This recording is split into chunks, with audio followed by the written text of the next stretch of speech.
Seigneur Jésus vous bénisse ce matin. Nous avons des enfants consacrés ici. Il y a le bébé Olivier Mutenda. Amenez le bébé Olivier s'il vous plaît. Nous avons aussi le bébé Mbouy Betty.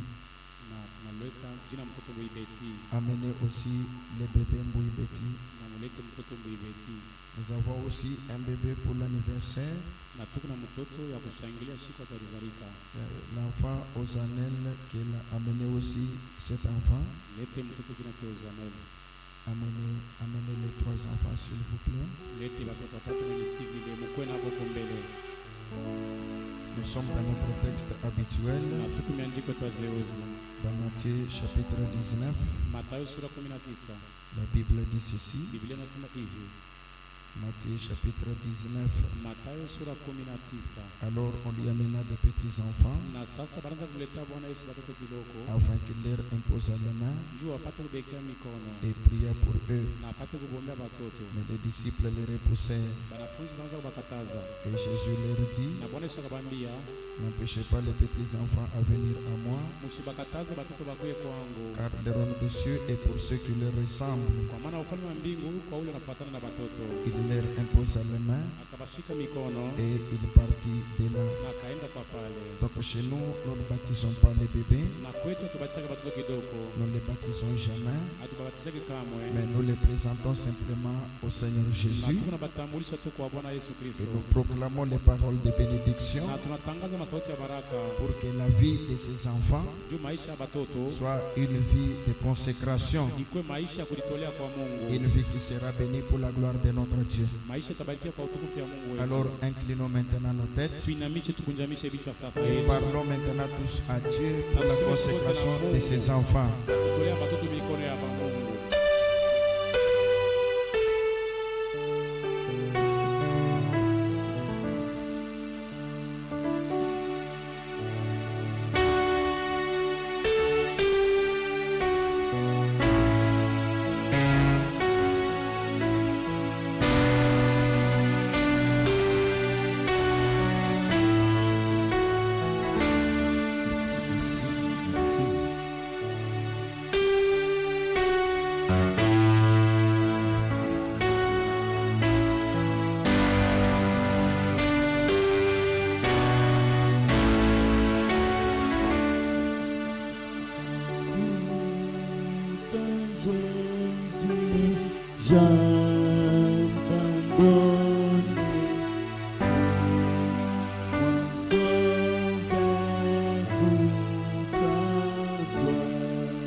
Nous sommes vraiment contents quand notre Dieu nous donne des enfants.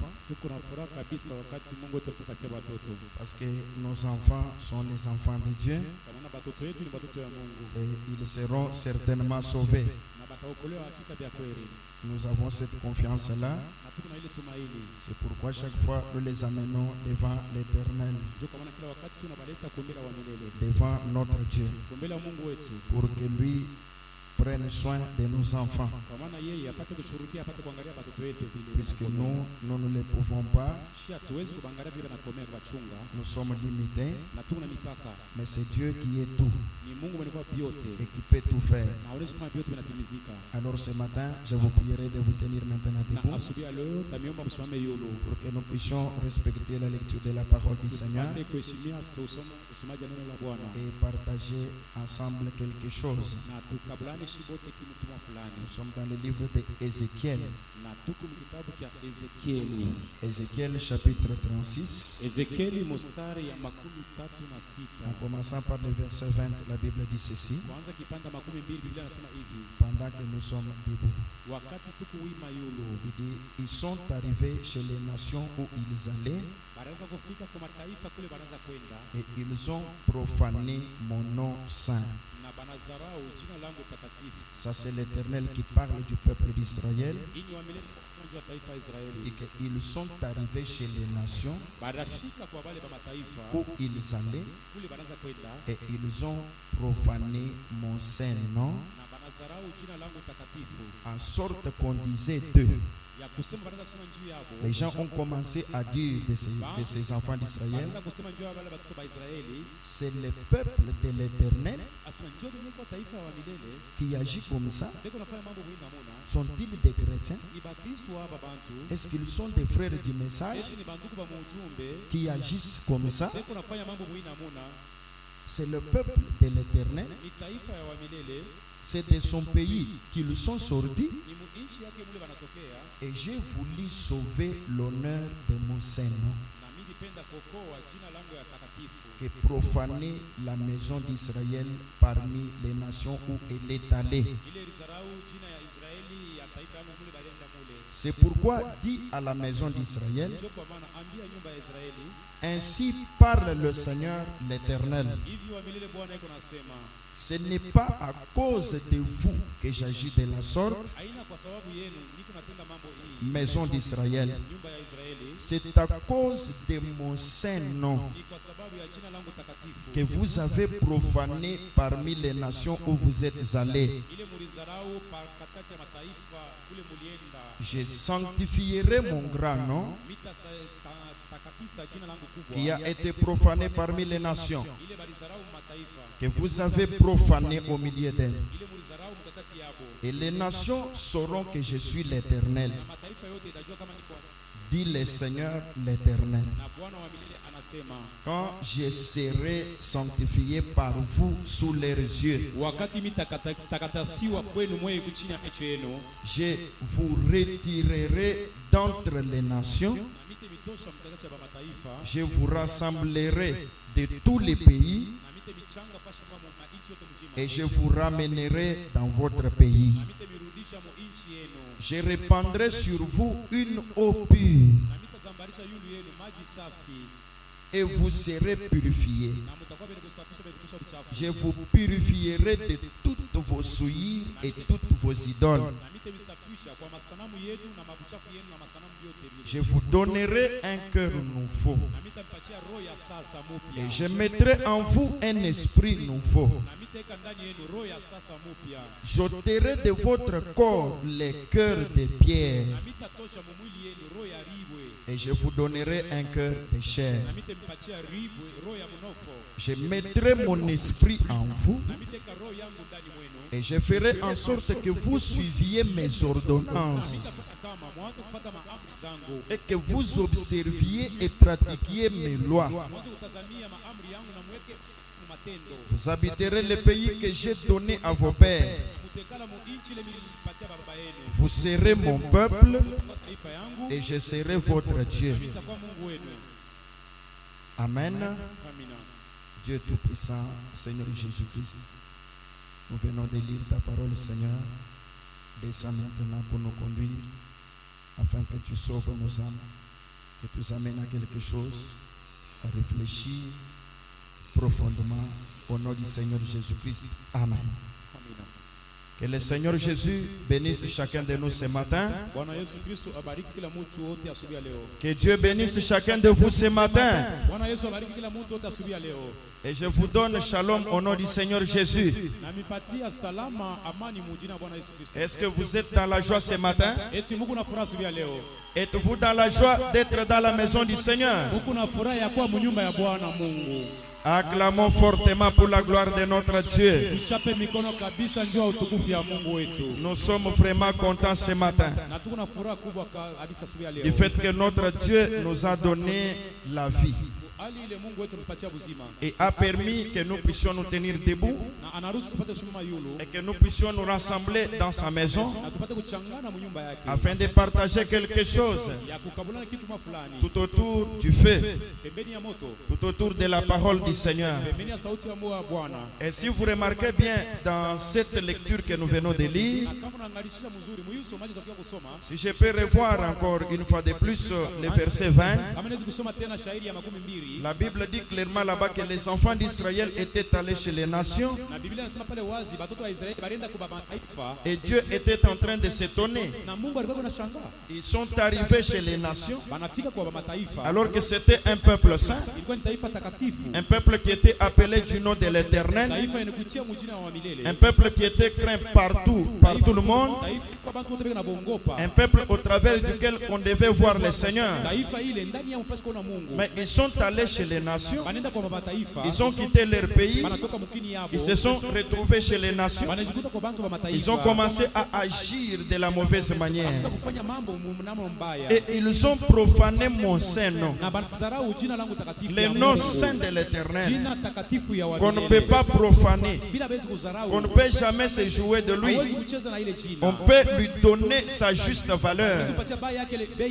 Mais voilà que son peuple, qui était censé vivre correctement, qui était censé être de véritables chrétiens, quand ils sont chrétiens ici, ils arrivent chez les nations, ils sont là la nuit et ils profanent le saint nom de l'Éternel. Et l'Éternel s'étonne de ça. Et le peuple qui connaissait que c'était des chrétiens, que c'était des croyants à l'Éternel, mais qui ont vu les gens faire les mêmes choses, et ils disent ceci. Et la Bible dit, ils ont profané mon saint nom, en sorte qu'on disait d'eux, c'est le peuple de l'Éternel. Sont-ils des chrétiens ces gens ici? Ce sont des frères du message ces gens. Sont-elles les sœurs du message? Comme chez nous on a toujours dit, est-ce que sont-ils des bien-aimés? Est-ce que réellement ce sont les bien-aimés du message, de ce que nous on connaissait du message? Mais nous faisons les mêmes choses qu'eux, nous agissons de la même manière, même eux aussi agissent comme ça. Et ici il se pose la question, ce n'est même pas Dieu qui se pose la question, c'est le peuple dans les nations dans lesquelles les enfants d'Israël étaient partis, parce qu'ils avaient appris les grandes choses qui se faisaient avec eux, et ils ne croyaient pas qu'ils pouvaient faire aussi des choses basses comme les nations. Maintenant, quand ils ont vu ça, ils se demandent, c'est le peuple de l'Éternel. C'est dans son pays qu'ils sont sortis. Est-ce qu'ils viennent d'Israël? Sont-ils réellement des enfants d'Israël? Est-ce qu'ils viennent fraîchement de ce pays-là? Ou bien ils étaient dans un autre pays où ils agissaient de cette manière, contrairement à ce que nous connaissons des peuples d'Israël. Que Dieu vous bénisse. Que Dieu vous bénisse.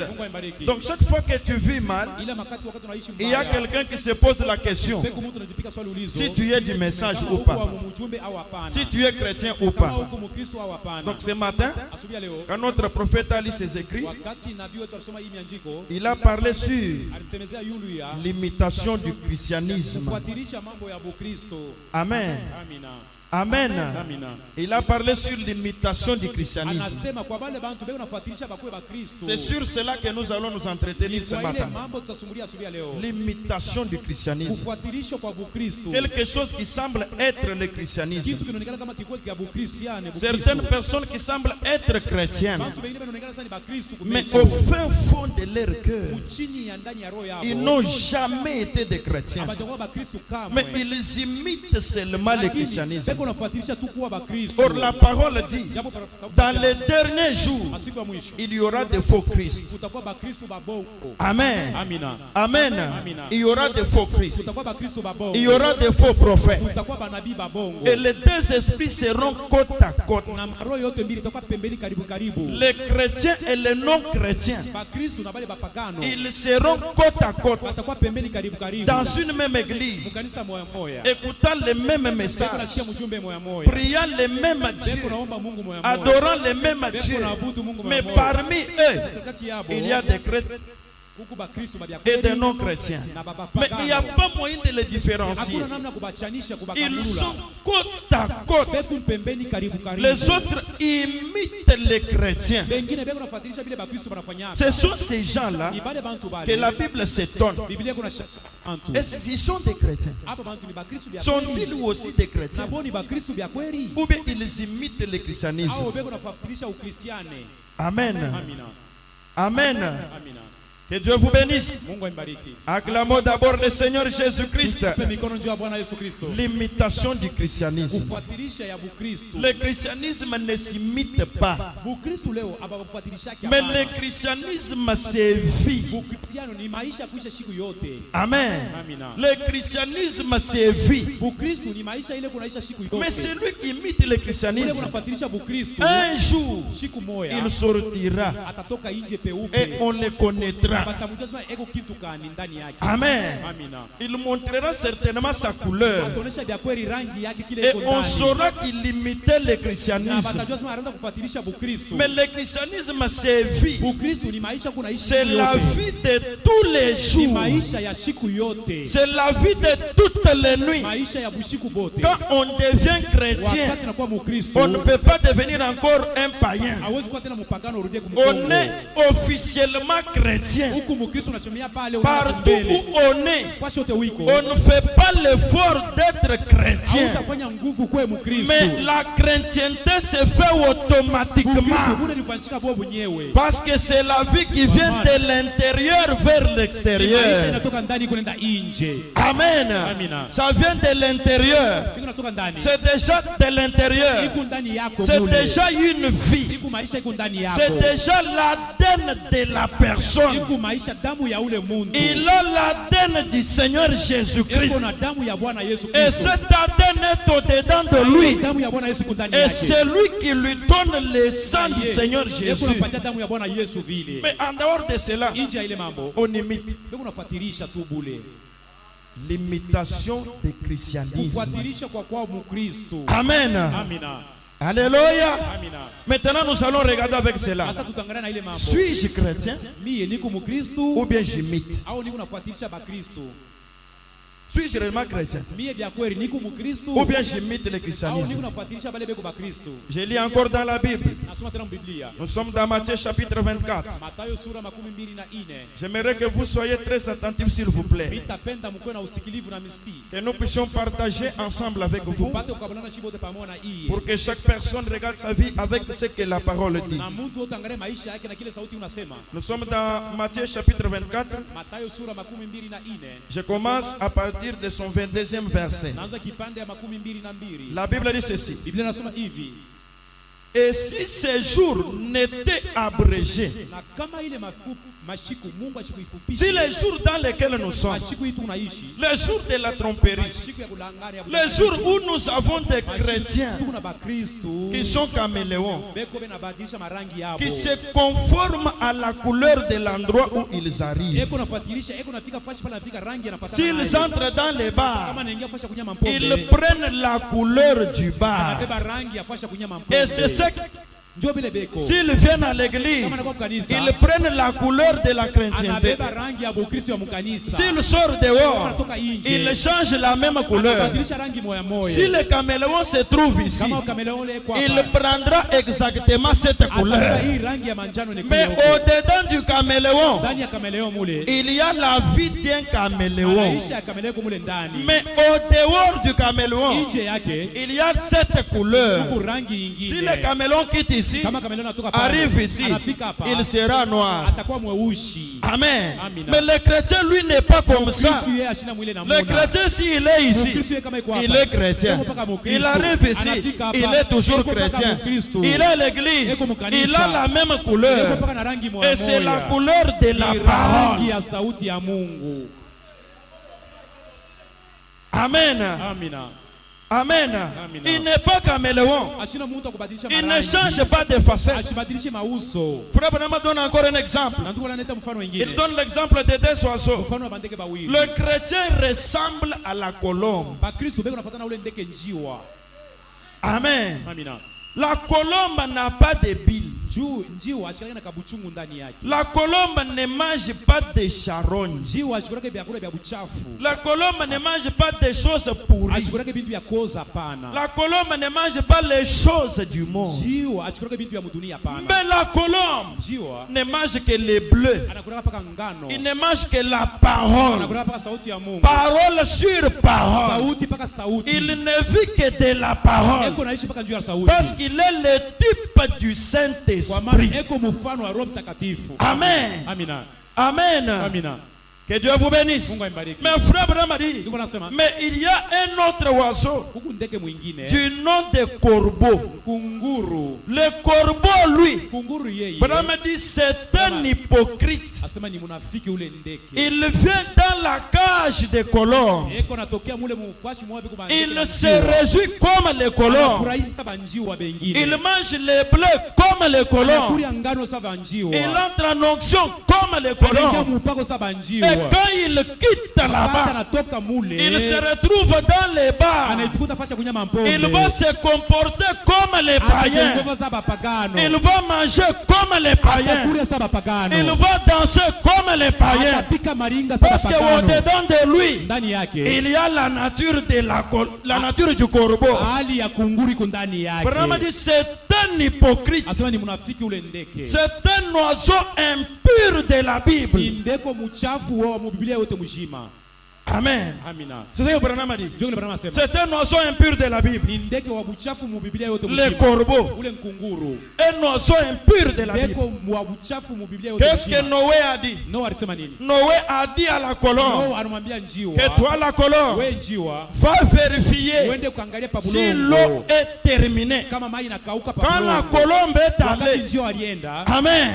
Frère Branham a dit, la colombe a cherché un endroit où poser les pattes. Elle n'a pas trouvé un endroit où poser ses pattes. Parce que partout sur la terre, il n'y avait que des cadavres pourris. Elle savait, il ne peut pas vivre là où il y a des choses pourries.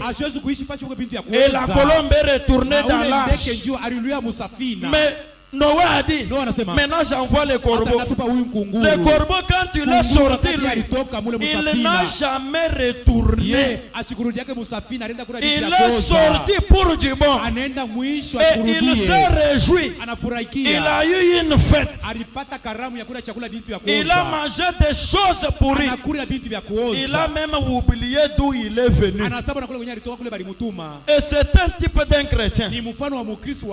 Un chrétien d'aujourd'hui qui n'est pas réellement chrétien, qui n'a pas la nature de Christ, mais qui a la capacité, qui a le pouvoir d'imiter le christianisme, d'être comme un chrétien, vivre comme un chrétien, faire des choses comme un chrétien, mais au-dedans de lui, il n'est pas chrétien. C'est pourquoi Frère Branham a dit l'imitation du christianisme. Les gens qui imitent le christianisme, mais vous les reconnaîtrez à leurs fruits. La Bible dit ceci: et si ces jours n'étaient pas abrégés, personne ne serait sauvé. Amen. Si ces jours dans lesquels nous sommes, ces jours de tromperie, ces jours de tentation, ces jours où les gens prennent toute forme, si ces jours n'étaient pas abrégés, personne ne serait sauvé. À cause des élus, ces jours seront abrégés. À cause les élus que Dieu a déjà choisis. Laissez-moi vous dire, ne devenons pas chrétiens parce que nous voulons être chrétiens. Nous devenons chrétiens parce que nous sommes prédestinés à être chrétiens. Amen. Un jour on parlerait de la prédestination. Si Dieu peut nous aider. Amen. Mais vérifiez seulement ce que nous faisons. Les actes que nous posons, c'est ce qui prouve ce que nous étions. Verset 23, la Bible dit ceci: si quelqu'un vous dit alors, le Christ est ici. Amen. Ou il est là. Ne le croyez pas. Ne le croyez pas, il ne dit pas la vérité. Oh, viens chez nous, Christ est ici. Oh, Christ il est dans le désert. Telle part.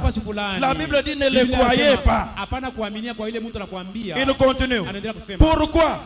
Car il s'élèvera de faux Christ. Des faux Christ seront là. Ils vont imiter le véritable Christ. Ils vont agir comme Christ. Ils vont parler comme Christ. Frère Branham, ce message appelant ces gens que ce sont les oins du temps de la fin. Aujourd'hui, écoutez la parole. Il s'élèvera de faux Christ et de faux prophètes. Amen. Les prophètes faux s'élèveront. Des Christ faux s'élèveront. Donc ils vont donner des prophéties, ils vont donner des visions, mais qui ne vivent jamais de la parole. Ils sont dans les dénominations, ils sont dans les messages, ils sont dans les tabernacles. Serviteurs qui ne vivent jamais de la parole. Quand vous lui donnez la parole, il va gonfler et il va quitter. Ce sont des faux prophètes. Amen. Acclamons le Seigneur Jésus.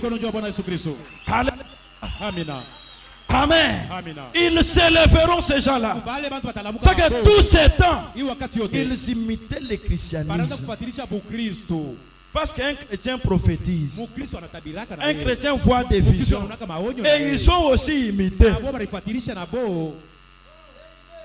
Mais quand vous lui donnez la parole, il dit que non, moi avec la parole, je ne le fais pas.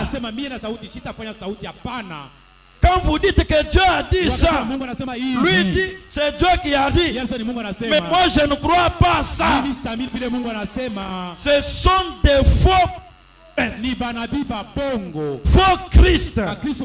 Parce que la puissance sans le caractère, cette puissance-là est diabolique.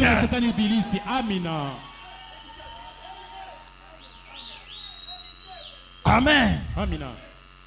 Alléluia. Amina. La puissance sans caractère, c'est diabolique. Et le caractère s'épuise de la parole, s'épuise du message. La Bible continue.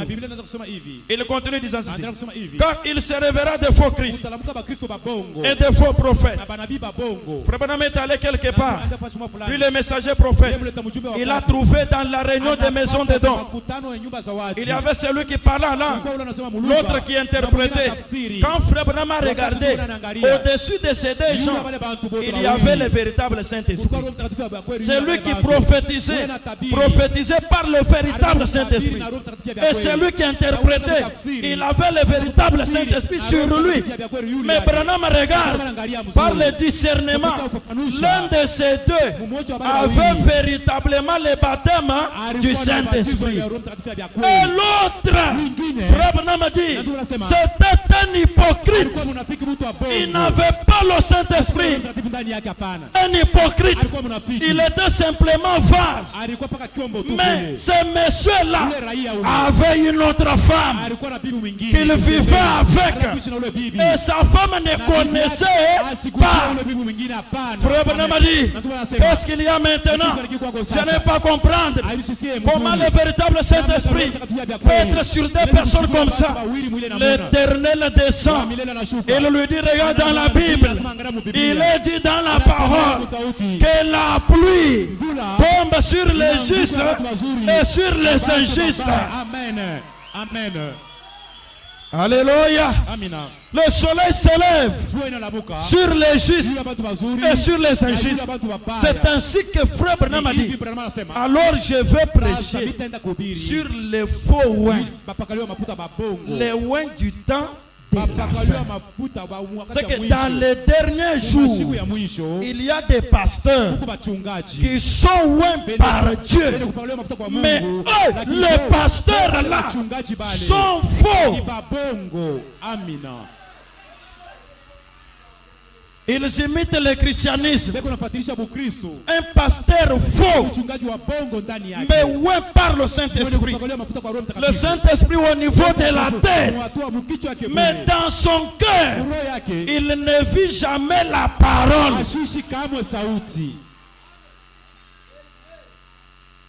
Amen. Il tombe avec les femmes. Il tombe avec les jeunes filles. Il a des enfants partout. Mais il s'appelle chrétien. Il est pasteur. Dit que Dieu voit les cœurs. Et quand il monte, il prêche. Les gens cassent les chaises. Alors d'où vient cette onction-là? Amen. D'où vient cette onction-là? La Bible continue. Car il s'élèvera de faux prophètes et de faux Christ. Ils feront des grands prodiges et des miracles. Quel est l'objectif? Au point de séduire. Leur mission est de séduire les gens. Nous avons étudié avec vous la démonologie, les esprits séducteurs. Frère Branham a dit, les démons sont partout aujourd'hui.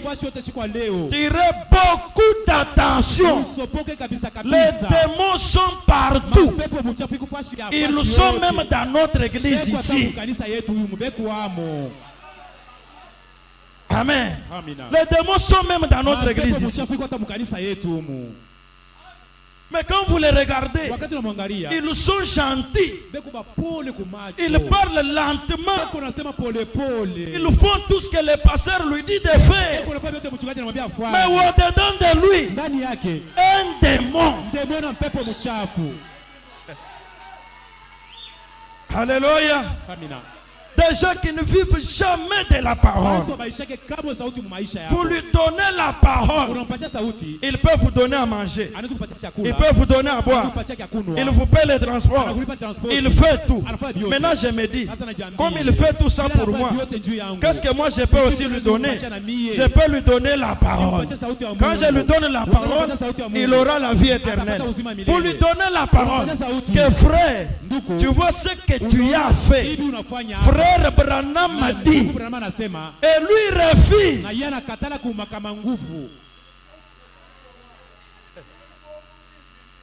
Amen. Amen. Ah. Mais ils sont côte à côte. Ils peuvent séduire. S'il était possible, même les chrétiens, même les élus, ils peuvent les séduire. Élus de Dieu, faites attention.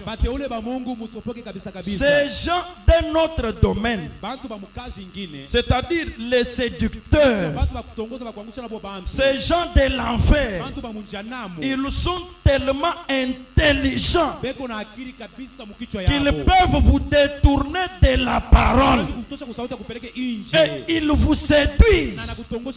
À cause de cela, Dieu a abrégé les temps, parce que nous sommes dans les temps où toutes les églises sont pleines. Ils sont tellement remplis de gens et nous croyons que tout le monde est chrétien, mais ça ne se fera jamais. Frère Branham a prêché un message, 1 sur 1 million. C'est là où il y a 1 million. Dieu prend 1 sur 1 million. Il prend seulement presque les 10%. Que Dieu vous bénisse. Regardez seulement dans votre argent là. Dieu lui vous demande les 10%. Il vous laisse toute la partie là. C'est ce que Dieu fait. Dans tout ce qu'il fait, il fait toujours comme ça. 1 sur 1 million. L'imitation du christianisme. Je lis d'abord ici avant de commencer. J'aimerais que nous soyons très attentifs. Frère Branham a dit dans les 7 âges de l'église. Je suis à la page 372. Je prends la partie C qui est là-bas. Le gros ici. Frère Branham a dit, quelle a été la mission de Frère Branham?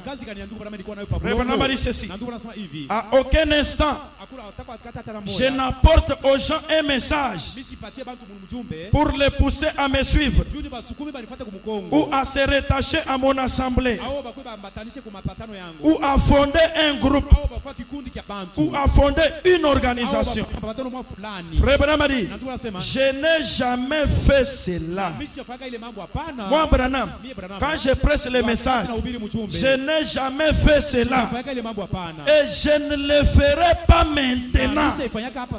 C'est Branham qui dit ça. Je ne le ferai pas maintenant. Je n'ai pas d'intérêt pour ces choses, d'amener les gens derrière moi, de faire ceci. Je n'ai pas d'intérêt pour ces choses.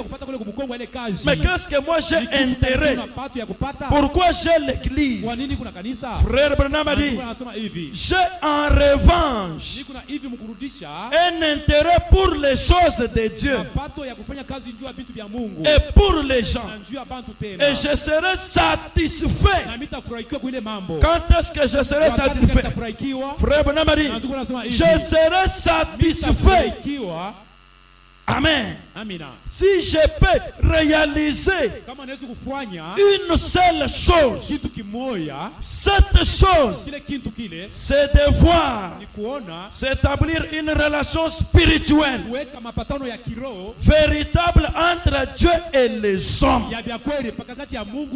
Quand je peux voir un homme devenir dans une relation spirituelle véritable avec Dieu, Là, moi, Branham, je serai content. Je serai heureux. Non pas les gens qui imitent. Et il continue. Une relation spirituelle véritable entre Dieu et l'homme. Frère Branham a dit, dans laquelle les hommes qui sont en contact avec Dieu, les hommes deviennent des nouvelles créatures en Christ. Non pas des gens qui imitent la chrétienté ou le christianisme. Eux-mêmes là, au-dedans d'eux là, ils deviennent des nouvelles créatures en Christ. Frère Branham continue.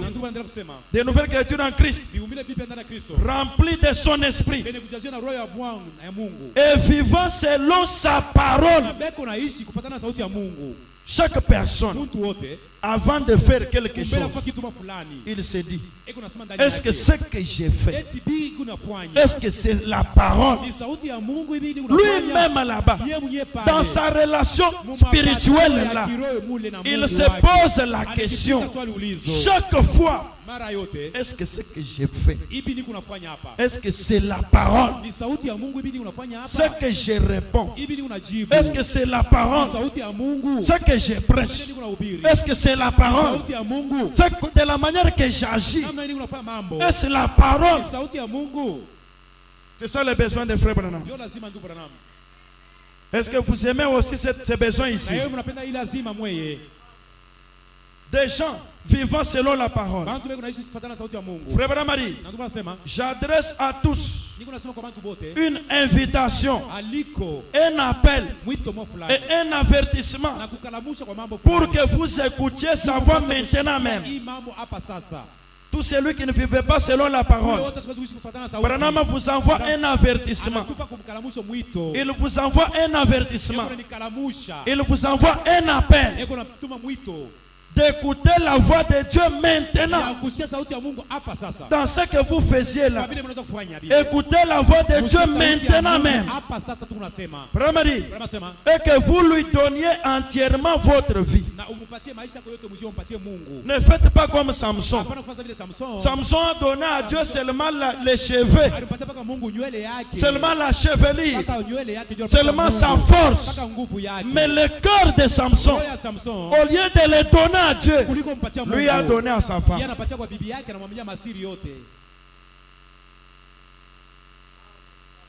Mais frère Branham dit ceci: donnez à Dieu entièrement votre vie.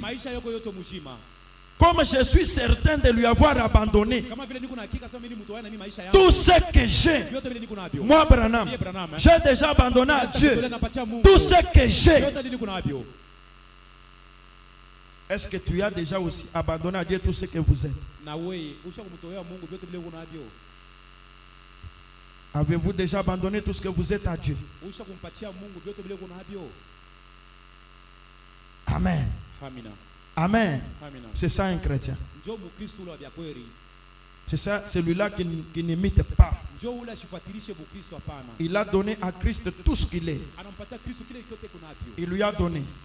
Il dit: Seigneur, je te donne tout ce que je suis.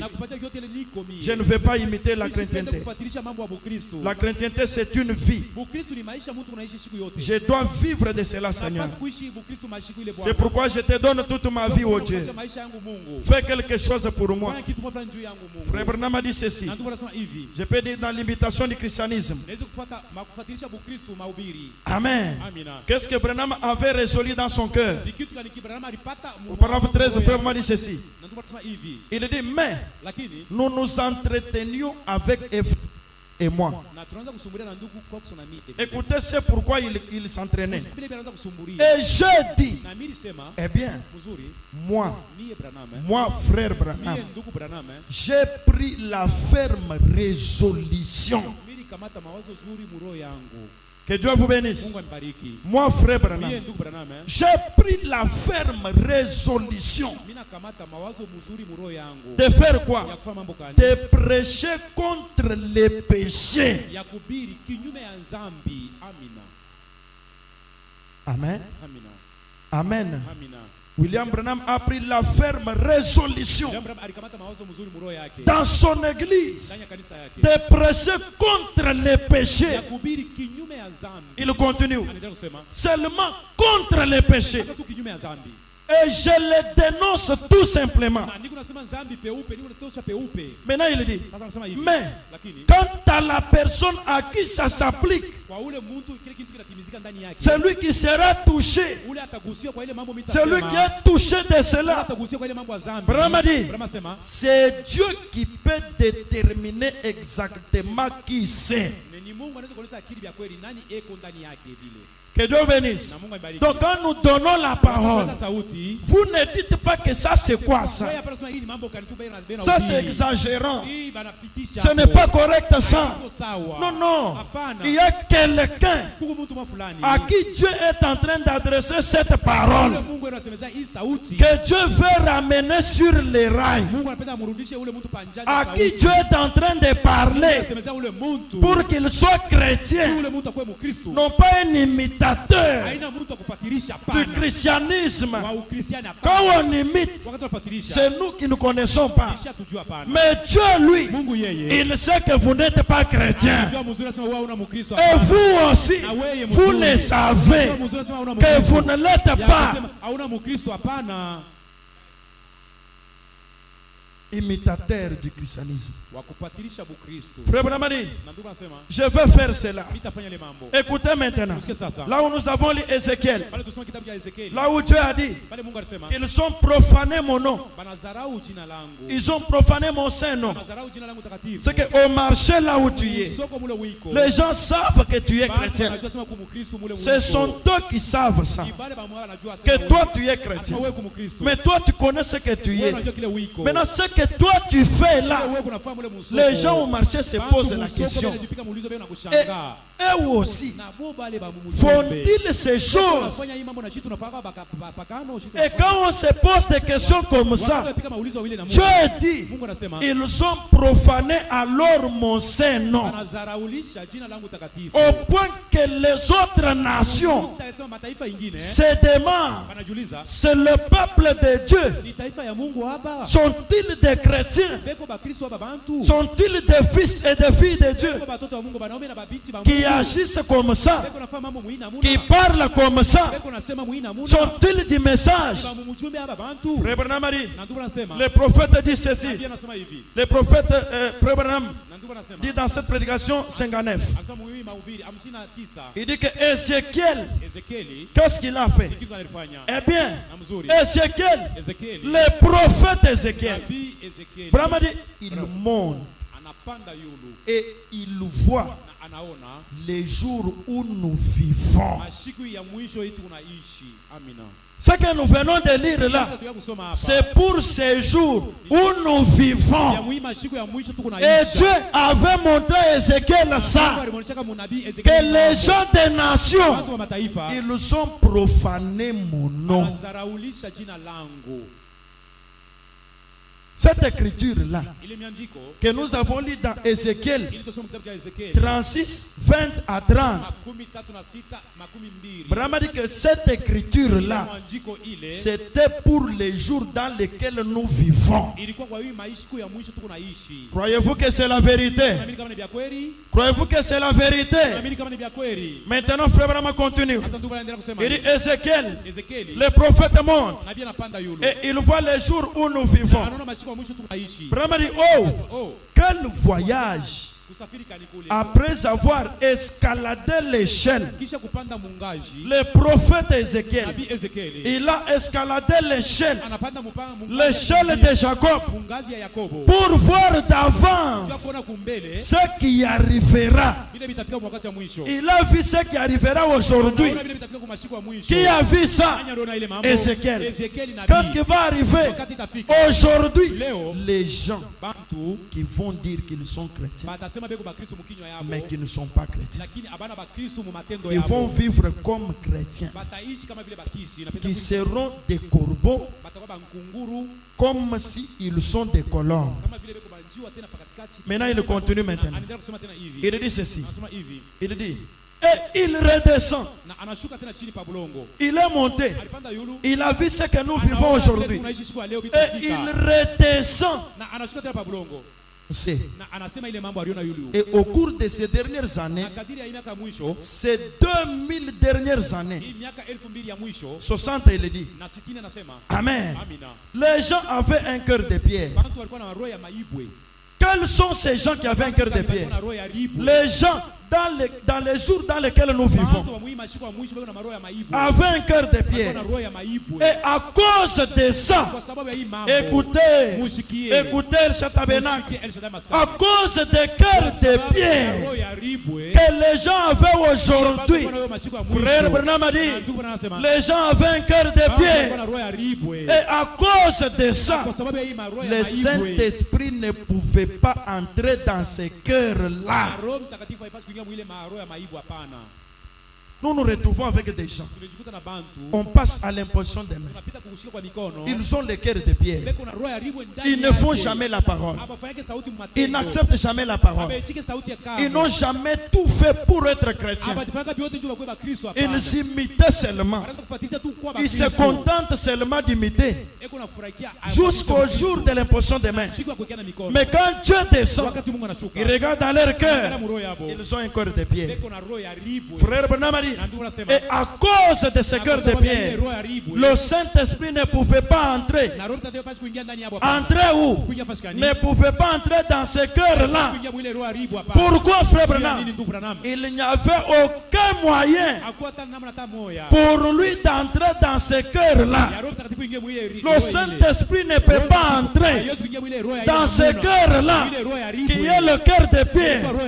Pourquoi, frère Branham? Parce que c'était un cœur rempli de péchés.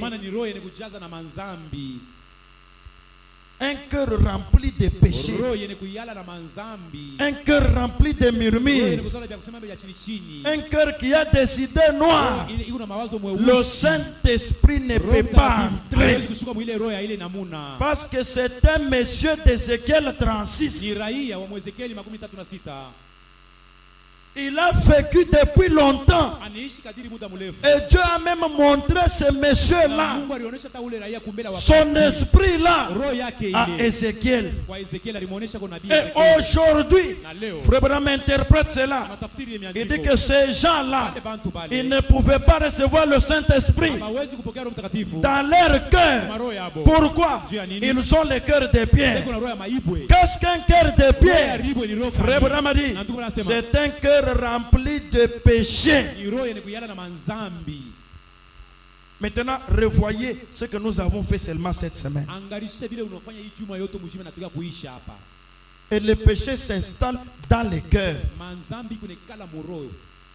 C'est pourquoi l'apôtre, ayons la sanctification, sans laquelle personne ne verra le Seigneur. Soyez purifiés de l'esprit et aussi du cœur, dans la chair, la purification, dans votre esprit, la purification, pour que le Saint-Esprit soit là. Mais en dehors de ça, il n'est pas là. Et on imite tout ça. Parce que dans qu'est-ce que le Saint-Esprit? Frère Branham nous a révélé dans cette prédication-là. Branham a dit, il y a deux sortes de chrétiens. Est-ce que c'est la vérité? Il y a deux sortes de chrétiens.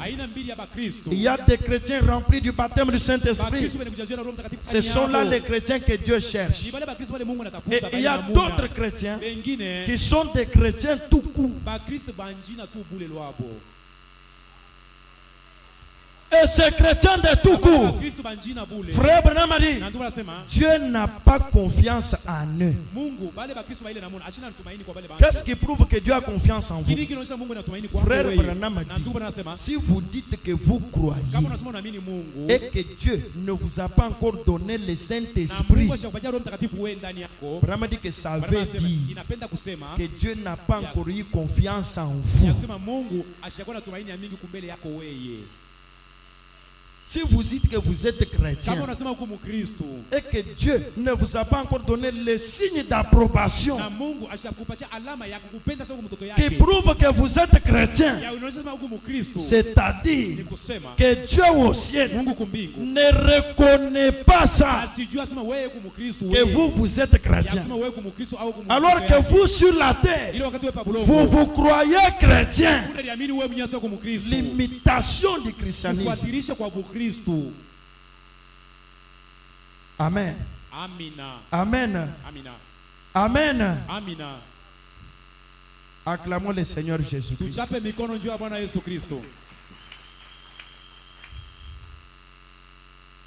Frère Branham continue. Ah, William Branham.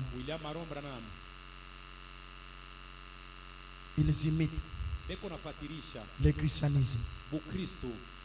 C'est compliqué. Je prends 77 le même message. Et 78. Frère Branham dit ceci.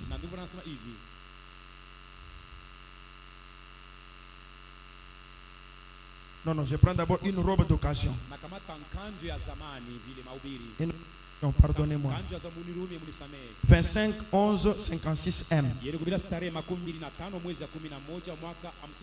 Paragraphe 28.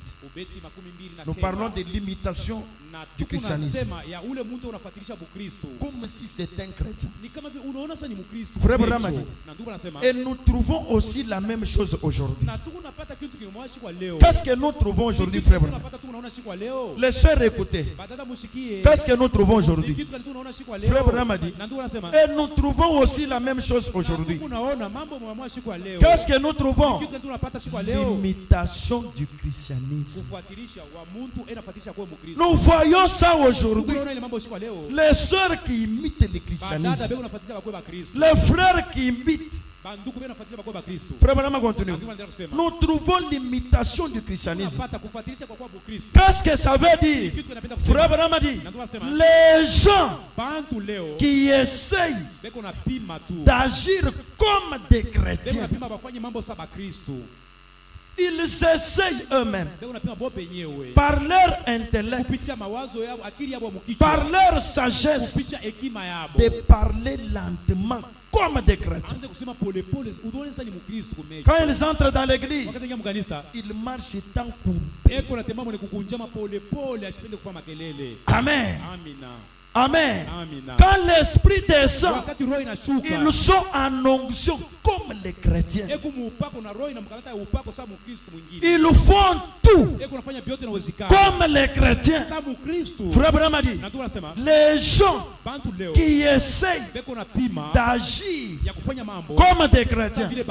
Frère Branham a dit, des gens qui essayent de se faire eux-mêmes chrétiens. Les gens qui essayent de se faire eux-mêmes chrétiens, c'est une catégorie dangereuse. Ce sont des gens très très compliqués, très dangereux. Ils essayent de se faire eux-mêmes chrétiens. Chrétiens. Nous les chrétiens ici, nous les enfants du roi, nous les chrétiens, nous parlons comme ceci, nous mangeons comme ceci. Mais au-dedans là, il n'y a pas la chrétienté. Il faut seulement les contredire dans ce que lui cherche, contredire. Alors l'imitation va s'arrêter. La réalité qu'il y a en lui se fera voir.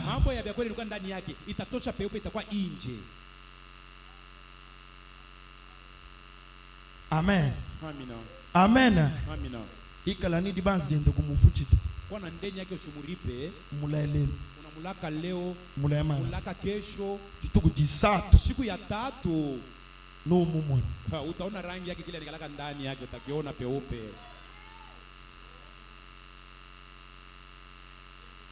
Amen. Amina. Frère Branham dit c'est étonnant. Nasema hiyo ya kushangaisha leo. Les gens qui essayent d'agir comme des chrétiens, qui essayent de se faire eux-mêmes chrétiens. Maintenant, écoutez, frère Branham, vous ne pouvez pas faire cela. Soyez ce que vous êtes. Si vous êtes un païen, nous devons vous connaître comme étant païen. Mais toi tu fumes encore. Tu vois un serviteur de Dieu. Tu as la fumée là-bas. Tu as la cigarette. Et tu caches. Tu mets dans la poche. Tu caches quoi? Il essaye de porter la robe.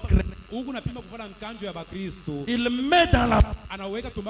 Et par la grâce de Dieu, je vais te tenir à la main longtemps. Pour que la chrétienté là, qui est fabriquée là, que ça puisse se déchirer. Quand le feu de la cigarette va commencer à te brûler dans la poche, on verra que tu n'es pas chrétien.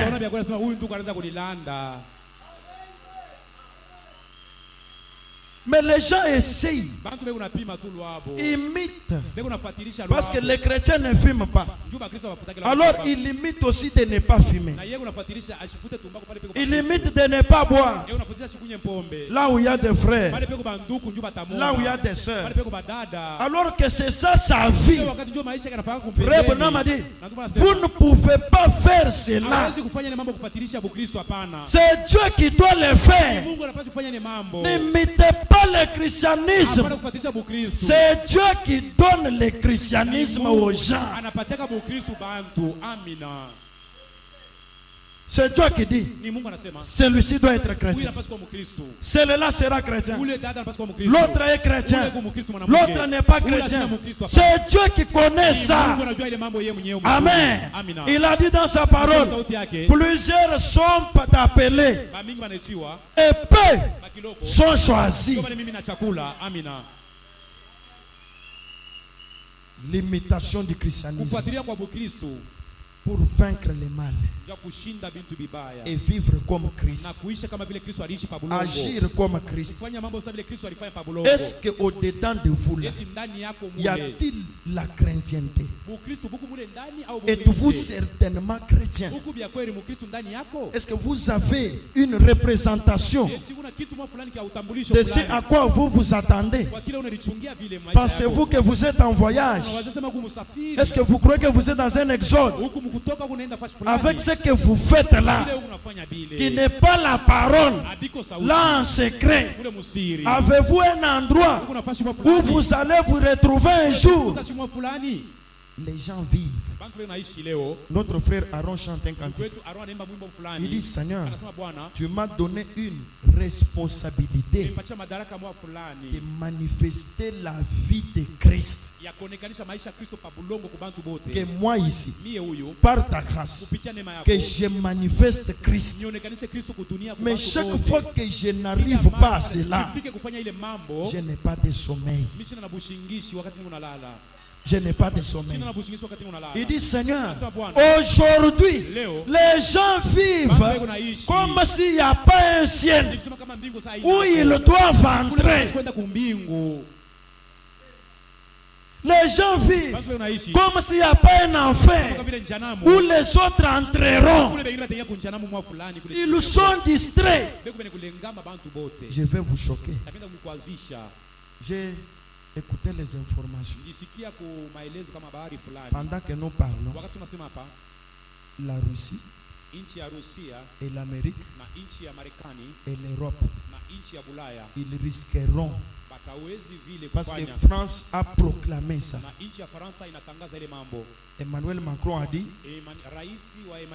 ce qui nous reste maintenant, comme on n'a pas notre intérêt en Ukraine, nous allons utiliser la dissuasion atomique. C'est que les bombes atomiques, nous allons les utiliser maintenant. Et cette bombe-là, quand ça vient chez nous ici, comme Satan 2, une seule bombe, on nous a dit ça prend 10 000 km. Quand ça tombe ici, ça tue les gens sur les superficies de 10 000 km. Tu ne peux pas fuir. Mais si cette bombe vient, Frère Branham dit dans une autre écriture que chaque bombe qui vient, elle a les noms des gens écrits dessus. Que cette bombe va tuer tel.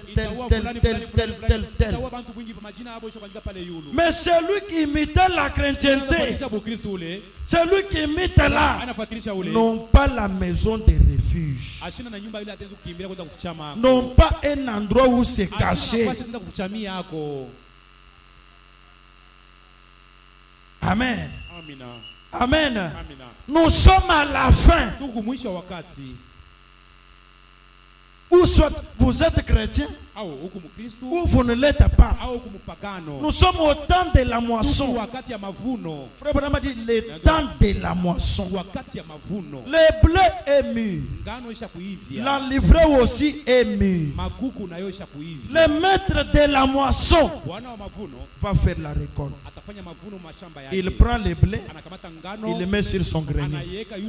Et Jésus a dit, on prendra la livrée, on va les lier et on les jette au feu. Maintenant, de ces deux paraboles, intérieurement, êtes-vous les blés ou la livrée? Amen. Amen. Avec ce que vous faites, êtes-vous les blés ou la livrée? Êtes-vous chrétien ou païen? Ou bien vous le faites vous-même? Les gens essaient la stature d'un homme parfait. 14, 10, 70. Je commence à partir de 87. Frère Branham dit, maintenant, j'aimerais dire ceci. Il y a des gens qui ont une portion de cette vertu. La stature de l'homme parfait. Il y a les briques là-bas. Il y a la foi, la vertu, la patience, la tempérance, ceci, la piété jusqu'au Saint-Esprit. Mais Frère Branham a dit, mais il y a certaines personnes qui ont une portion de la vertu. Qu'est-ce que ça veut dire? Quand on dessine la pyramide ici, Dieu dit, faites monter mon fils ici. Peut-être on arrive. Il y a quoi? Allez, pour moi, il n'a rien fait jusqu'à là. Il n'a rien fait. C'est tous ces jours. Il ne se préoccupe pas d'être chrétien. Quand Dieu le regarde dans la première rubrique, or c'est la marche chrétienne. Amen. Amen. La marche chrétienne, la pyramide, c'est bien dit, la stature d'un homme parfait. C'est cet homme que Jésus prendra, qui a toutes ses vertus. Mais toi, la première rubrique,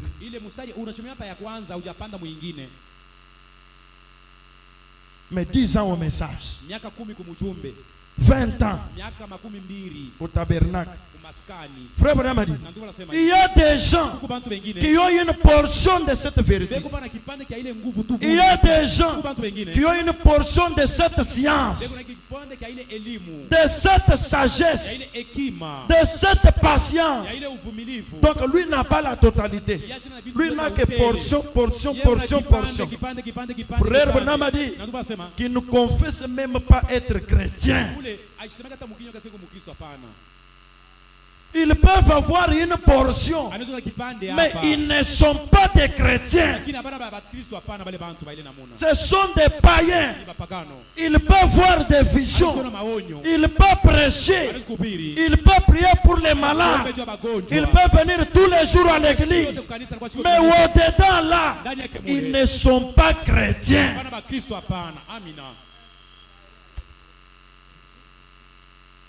William Branham. L'imitation du christianisme. Il y a des tests. C'est la mort ou l'enlèvement. Là, la mort connaît que si tu es chrétien ou pas. L'enlèvement, on ne va pas frauder. On ne fraudera jamais. On ne va pas corrompre les anges. Toi qui as l'habitude de corrompre au travail, pour avoir là-bas les diplômes, avoir ceci, on ne peut pas corrompre les anges. Amen. Amen. Il y a des gens qui peuvent avoir portion de la vérité, portion de la patience. Ils patientent pendant un temps. Et à un moment, la patience termine. Et il montre ce qu'il est.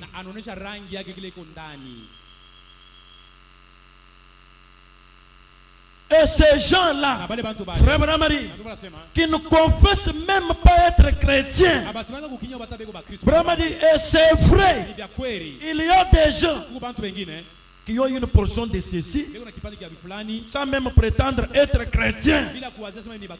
Cela ne suffira pas d'avoir des portions. Ça ne suffira pas. Dieu ne fait jamais des demi-chrétiens. Il fait des chrétiens au complet. Soit tu es chrétien, soit tu n'es pas chrétien.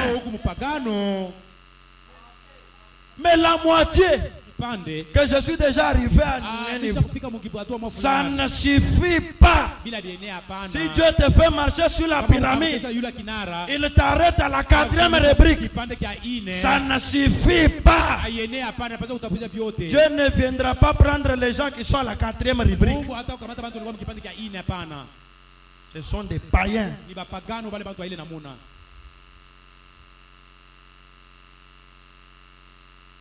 Amen. Acclamez d'abord pour le Seigneur.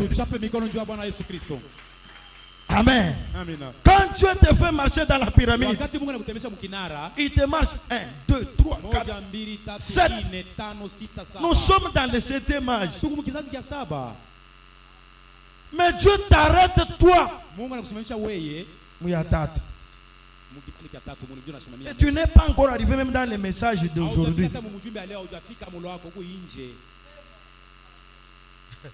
Même dans les messages d'aujourd'hui, Dieu ne te voit pas ici. C'est pourquoi quand il y a un problème, toi, tu es toujours dehors. Les enfants, bébés. Quand est-ce que Dieu va te faire monter avec les bébés là dehors? Dieu va te faire monter comment? Tu ne te consacres pas. Le problème dans les quartiers, c'est toujours toi. Et les gens disent, c'est le peuple de Dieu. Ces gens sont-ils des peuples de Dieu? Tu termines ça, tu viens. Dieu me signale, je vais te montrer celui-ci. Dessine la pyramide. On dessine. Lui ne connaît rien. Dieu lui dit, fais-le monter dans la première étape. Il monte.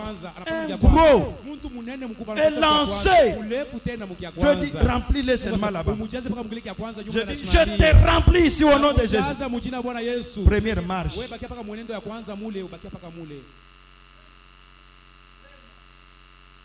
Première marche. C'est que l'Éternel ici, quand il voit dans la marche de la stature d'un homme parfait, lisez là-bas, on dit la stature d'un homme parfait. parfait. C'est dans la marche de la perfection. Tout ce que tu as fait toutes ces années, première marche.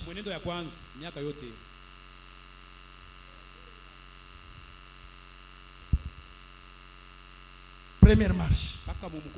Abraham a dit ça ne suffit pas. Quand Dieu vient, c'est pour prendre ceux qui sont au sommet, qui ont vaincu le combat, qui ont vaincu l'adultère, qui ont vaincu les murmures, qui ont vaincu la boisson. Ces gens-là, Dieu les amène vite. Ils montent rapidement pour entrer dans la chambre du roi. Là où il y a les 7 marches, ils montent avec le roi lui-même. Et ils deviennent des fils de Dieu. Oh, j'ai le Saint-Esprit. Quel Saint-Esprit? Dieu te fait monter dans la deuxième étape. Or, le Saint-Esprit, c'est là-bas. Mais toi, tu dis que tu as le Saint-Esprit ici. C'est que Dieu se contredit. Frère Branham a dit, ça ne suffit pas. Ça ne suffira pas. Branham a dit, c'est pareil à un merle. Un oiseau appelé merle. Comme nous un canard. C'est pareil à un canard qui essaie de mettre les plumes d'un coq. C'est qu'un coq qui dit, canard, emprunte-moi tes plumes, que j'apparaisse comme un canard. On me regarde, hey, c'est un canard. Il a les plumes d'un canard. Regarde, c'est un coq. Il a les plumes d'un coq. C'est ce que les chrétiens font aujourd'hui. Que Dieu bénisse. C'est ce qu'ils font aujourd'hui. Ils prennent les plumes de la chrétienté. Ils imitent le christianisme alors qu'ils ne sont pas des chrétiens. Frère Branham a dit, c'est comme, amen, c'est pareil à un perle qui essaye de mettre des plumes dans ses ailes pour se transformer en paon. Frère Branham a dit, s'il fait ça, prendre les plumes d'un oiseau, canard, mettre sur les coqs. Branham a dit, s'il fait ça, il ne fait que se déshonorer. Si vous êtes païen, soyez païen. Ne dites pas que vous êtes chrétien. Si vous dites que vous êtes chrétien, vous allez vous déshonorer. Acclamez d'abord le Seigneur Jésus. William Branham. Frère Branham a dit, il continue maintenant. Il ferait mieux de rester un merle. C'est ce qu'il dit.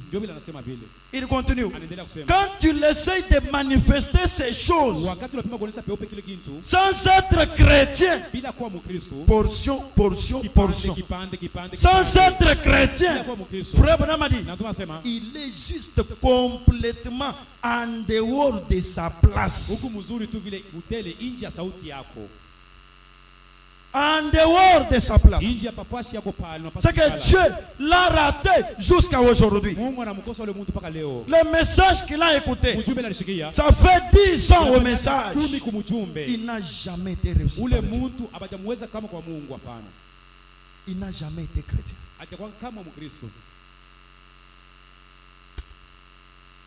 Il ne fait qu'imiter. Il imite le christianisme. Quand vous causez avec lui au sujet de la parole, de la manière qu'il va s'énerver, vous comprendrez. Il est dans la première marche. Est un chrétien tout court. Frère Branham a continué. 88, il dit, c'est comme un sycomore qui essaye de fabriquer des pommes. Vile unapima kufanya kama matofa. C'est comme un palmier. Kama vile mcha ngazi. Qui essaye d'avoir des citrons. Inapima kuwa na mandimu. C'est ça un chrétien. Ndio mkristo ule. Qui n'est pas chrétien. Ula shina mkristo. Mais qui fait voir qu'il est chrétien. Eko napenda kuonesha bantu sasa kama mkristo. Il est comme un palmier. Eko mcha ngazi. Mais qui essaye d'avoir les citrons. Eko napima kupata mandimu. Est-ce que ça peut se faire? Est-ce que ça peut se faire? Et notre matin, vous réveillez le matin comme ça.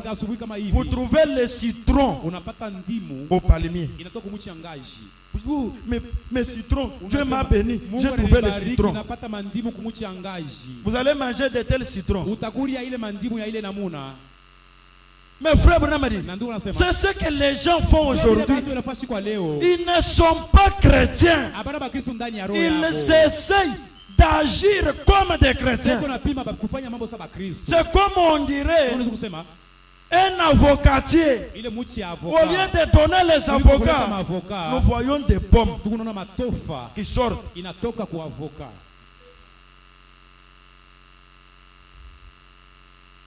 C'est que ce sera un arbre terrible.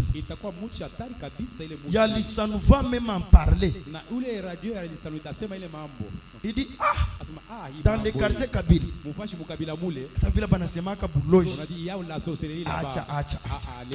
avocat, il ne touche ma pomme. Ce n'est pas possible. Ce n'est pas possible. Nous avons dit ces quartiers ici. Quartier. Dans ces quartiers-ci. Même notre gouverneur va s'étonner. Toutes les autorités viendront pour voir cet avocat-là qui a fait sortir les pommes. Maintenant, c'est ce que nous faisons. Étant païens, mais nous voulons porter le fruit de l'esprit. Or, Dieu sait que c'est un païen. Même Satan, il sait aussi que vous êtes son agent. Même vous-même, vous le savez que vous n'êtes pas chrétien. Vous le savez ça. Frère Branham a dit, c'est comme un sycomore qui essaye de fabriquer des pommes. Il ne le peut pas. Branham dit, voyez, bien qu'il soit un arbre, mais il ne peut pas fabriquer des pommes. Amen. Qu'est-ce que ça veut dire aussi? 89 Branham a dit, c'est comme un millet. Un millet. Tout ça, il montre ça concernant les chrétiens d'aujourd'hui qui imitent le christianisme. C'est comme un millet qui essaye de fabriquer de la laine. Amen. Qui essaye d'être une brebis. Le millet qui dit pourquoi moi je suis un millet? Je dois être une brebis. Non, non. Qui essaye d'être une brebis. Une brebis est créée une brebis. Mais un millet, lui, n'est pas créé. Il est fabriqué par l'homme. On a croisé le cheval et l'ânesse pour avoir un millet. Une espèce différente de choses que Dieu n'a pas créé. Amen. Cette l'hybridation. Frère Branham dit, il ne peut pas se reproduire. Mais il essaye de devenir une brebis. Il dit, coûte que coûte, je serai brebis. Je vais tout faire. Je prends toute la laine de la brebis et je mets sur moi. Je deviendrai brebis. Coûte que coûte, je serai chrétien. Je prends tous les dons de Dieu. Je prends tout sur moi. Non, non. Ce ne sont pas des dons qui font de nous des enfants de Dieu. Mais c'est Dieu qui fait de nous ses enfants par le baptême du Saint-Esprit. Amen. J'aimerais que quand nous serons au jour du jugement, que je puisse laver mes mains devant Dieu. Que Seigneur, comme Paul a dit, je les ai donné tous les conseils de Dieu sans rien cacher. Amen. Amen. L'imitation du christianisme, c'est une chose très dangereuse. Et surtout si vous avez longtemps traîné au message, si vous ne tirez pas attention, vous comprendrez que beaucoup d'années au message, c'est déjà le Saint-Esprit. Ce n'est pas ça. Tu peux faire même 60 ans sans le Saint-Esprit. Amen. À moins que tu fasses une expérience personnelle avec Dieu. Être pasteur, ce n'est pas ça le christianisme. Il y a des pasteurs démons, mais qui n'ont jamais reçu le Saint-Esprit.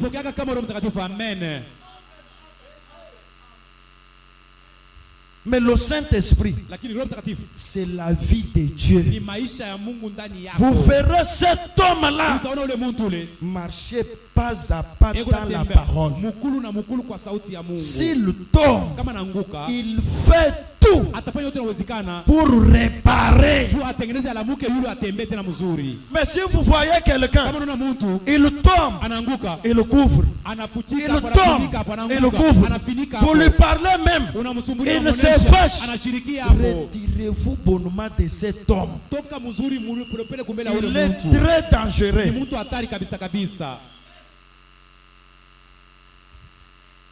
Il tombe, il se couvre avec les citations. Non, Frère Branham avait dit aussi comme ça. Non, la Bible avait aussi dit aussi comme ça. Donc il n'admet jamais ce qu'il a fait. Il se couvre toujours. C'est qu'il se met les plumes d'une la laine d'une brebis. Il se couvre. Il dit non, pour le ciel nous allons partir. D'ailleurs, moi j'ai beaucoup servi le Seigneur. Est-ce que Dieu va me laisser avec tout ce que j'ai fait pour lui? Tu n'es pas le premier. Amen. Nous ne sommes pas les premiers. Nous sommes dans les derniers âges. C'est qu'il y avait d'autres âges. Il y avait d'autres âges. Il y avait des personnes là-bas qui ont essayé d'imiter. Et il y avait d'autres qui vivaient. Il continue. Il dit Amen. C'est comme un mulet qui essaie de fabriquer de la laine, d'être une brebis, alors qu'il est un loup. Il est un loup. Ben, il essaie d'être un chrétien. Il dit non, nous sommes des chrétiens. Nous irons au ciel. Et vous voyez nous ici. Vraiment, il essaie de fabriquer la laine d'une brebis sur lui, alors qu'il est un loup. Oh! Il est un mulet. Vraiment, vous voyez, il ne peut pas fabriquer de la laine. Il ne le peut pas. La laine est un don accordé aux brebis.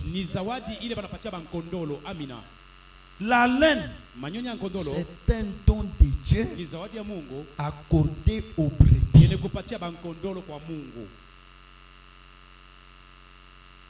La laine, c'est un don de Dieu accordé aux croyants, aux chrétiens. Nous sommes pendant le temps du recensement. La parole disait que chaque personne devait se recenser dans son village natal. Et Joseph et Marie prirent Jésus et sont retournés dans leur village natal. Maintenant, ce que nous faisons aussi, ça prouve notre village.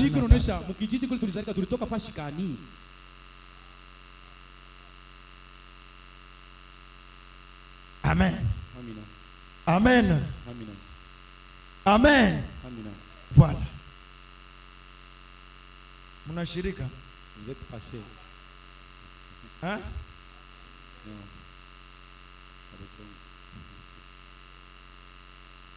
Que Dieu vous bénisse. Que Dieu bénisse. L'enlèvement, il n'y en aura que peu qui entreront. Peu ici, peu là-bas, peu là-bas, peu là-bas. Et même pendant que nous parlons, l'Éternel notre Dieu, qui connaît la fin et le commencement, il connaît qui ira dans l'enlèvement.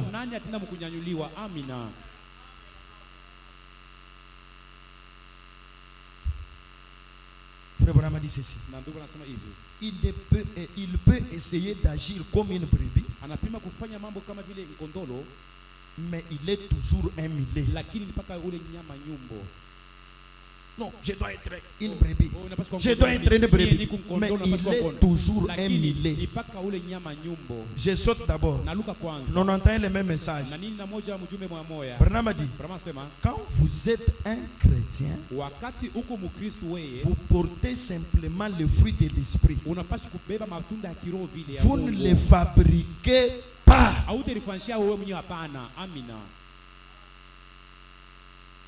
Vous ne les fabriquez jamais. Vous les portez simplement en vous. Frère Branham continue. Il dit, vous n'essayez pas de l'inventer. Vous n'essayez pas. Il continue. Ne cherchez pas à être quelque chose que vous n'êtes pas.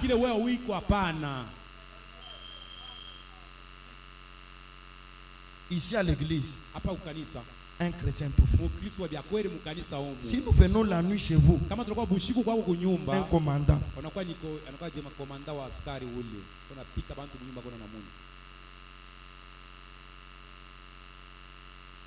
à l'église, un chrétien. Dehors, un commandant, un boyka. Mais comment ça? Vraiment dit, n'inventez pas. Soyez seulement ce que vous êtes.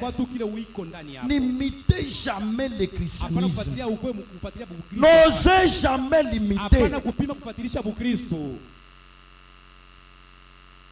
Oh, Jésus lui prend les chrétiens dans son enlèvement. Il prend les chrétiens. Frère Branham dit, ne cherchez pas à être quelque chose que vous n'êtes pas. Vous devenez simplement ce que vous êtes censé être. Vraiment dit, alors, cela s'arrange de soi. Amen. Amen.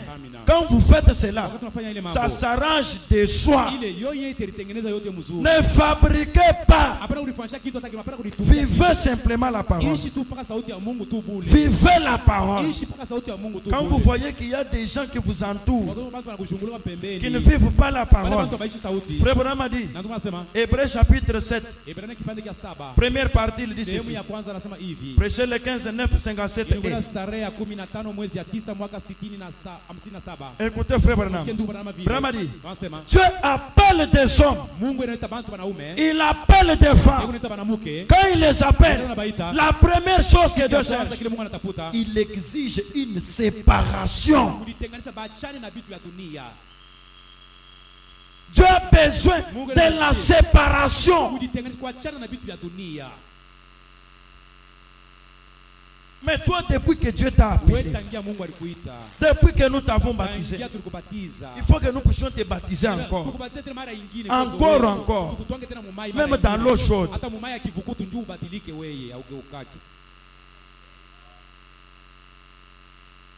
Amen. Même dans l'eau chaude. Nous vous avons baptisé à la rivière. Vous faites les mêmes choses. On t'a baptisé dans les baptistères. Les démons reviennent toujours. Maintenant, nous te baptiserons dans un bassin.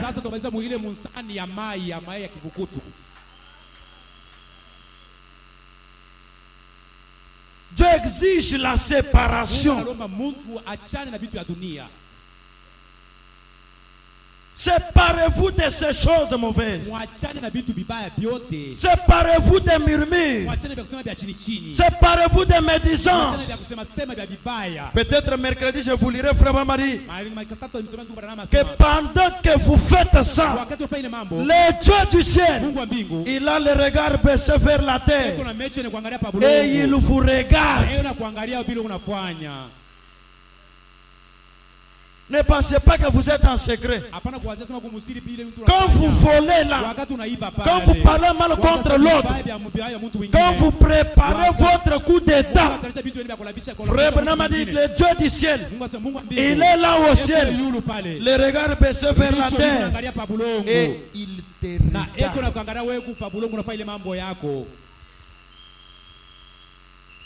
Séparez-vous.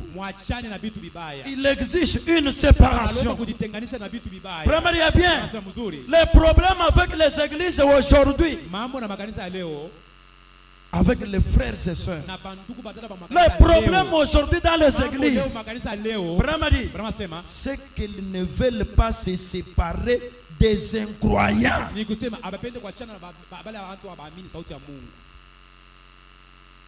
Les gens qui sont croyants aujourd'hui, les frères qui sont ici, les sœurs qui sont là, qui voient que celui-ci m'amène toujours à pécher. Quand je marche avec cette sœur, on ne peut pas faire passer une semaine sans parler à mal d'une autre sœur. Quand je suis avec ses frères, on ne peut pas faire passer une journée sans parler de notre frère.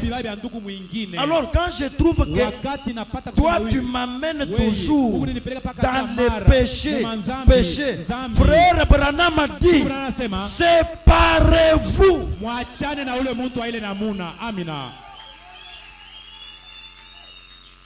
C'est un mauvais compatriote à tes côtés. Il va te faire manger le ciel. Quand lui vient, on te dit, maman, toi, là où tu es dans la maison,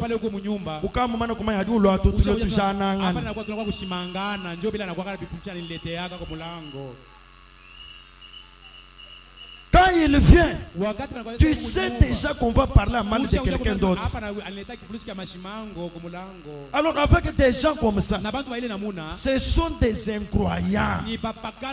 Même s'ils sont dans notre église, mais selon la parole, ce sont des incroyants. Frère Branham a dit, dans l'église, il y a 3 sortes de croyants. Il y a les vrais croyants qui vivent de la parole, toujours la parole, la parole, la parole. Et en dehors de ça, il y a les incroyants. Ils parlent mal des autres. Ils sont croyants. Comme Judas, il parlait en mal de Jésus. Il est allé dans la réunion des pharisiens. Il dit, je vais vous vendre Jésus. Il était le soi-disant croyant de Jésus, mais il est allé vendre Jésus. Les soi-disant, ce sont les gens qui circulent avec des poisons. Ça peut être les poisons physiques, tout comme les poisons spirituels. Ce sont là les soi-disant. Et quand vous les découvrez, c'est rien que Dieu vous a aidé à les découvrir. Quand on les découvre, Dieu dit, séparez-vous.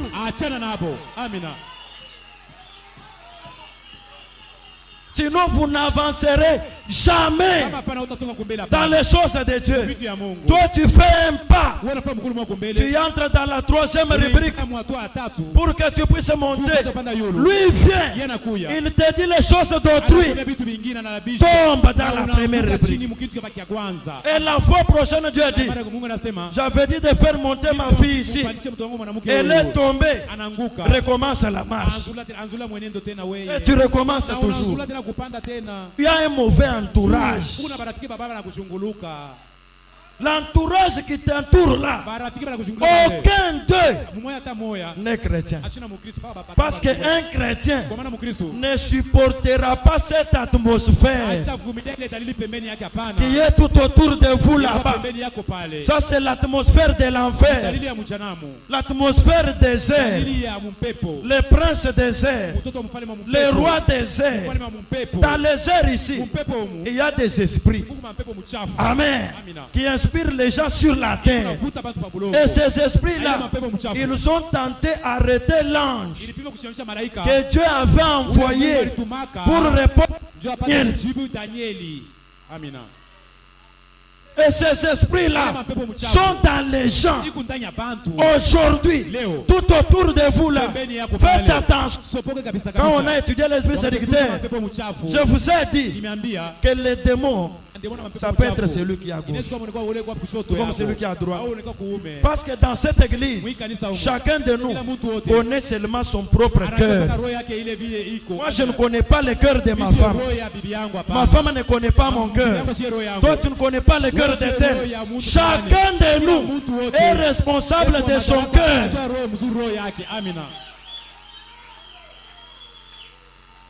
Alléluia. L'imitation du christianisme. Frère Branham a dit, les gens aujourd'hui, les églises ne veulent pas se séparer des incroyants. Les incroyants sont-ils spirituels? Frère Branham a dit, les incroyants charnels. Les incroyants, ceux qui parlent mal des autres, sont charnels. Ceux qui font en secret, oh, nous allons lui faire. Il va voir. Il saura ce que je suis. Il saura ce que je suis. Non, non, ne vous en faites pas. Ils sont charnels. Ils sont en train de parler de ceux qui sont spirituels. William Marion Branham. Les incroyants sont charnels. Donc quand il a fait ça, il me voit comment? La femme comme moi. Je vais lui faire voir un homme comme moi. Non, non. Ça c'est charnel. Amen. Je vous lirai frère Branham. Frère Branham a dit, un grand homme, quand on parle mal de lui, a le temps d'écouter les critiques. Et celui qui n'écoute pas les critiques, frère Branham a dit, c'est ça un grand homme. Amen. On ne critique que les grands. Mais si tu es terre à terre, on va te critiquer pourquoi? Amen. Toi tu es terre à terre. On va te critiquer pourquoi? C'est que ce matin, si les gens te critiquent, glorifie-toi que je suis un grand homme. Alléluia. Je suis un grand homme. C'est pourquoi j'ai quand même les gens qui peuvent me critiquer. C'est que Dieu m'a élevé.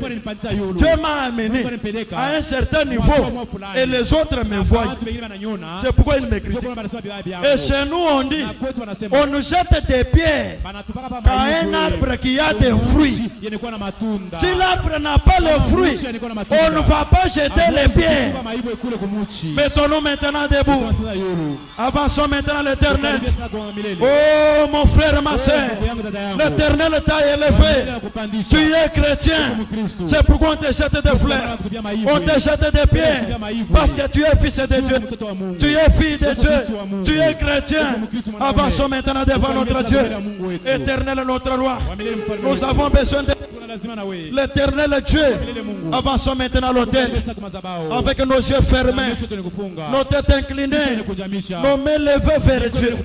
Dites Seigneur, permets que je sois un chrétien authentique, un chrétien authentique, un chrétien réel, un chrétien qui ne parle pas des autres, un chrétien qui parle à Christ de ma propre vie pour que Dieu me transforme, que Dieu me change, que sauve, que Dieu me remplisse.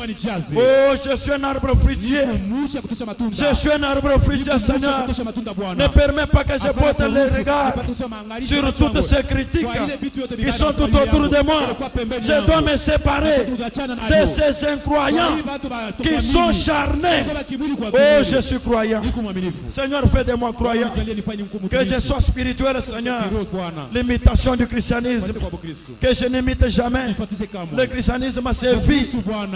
C'est vie. Et c'est la parole de Dieu. Parlons maintenant à notre Dieu. Parlons maintenant à notre roi.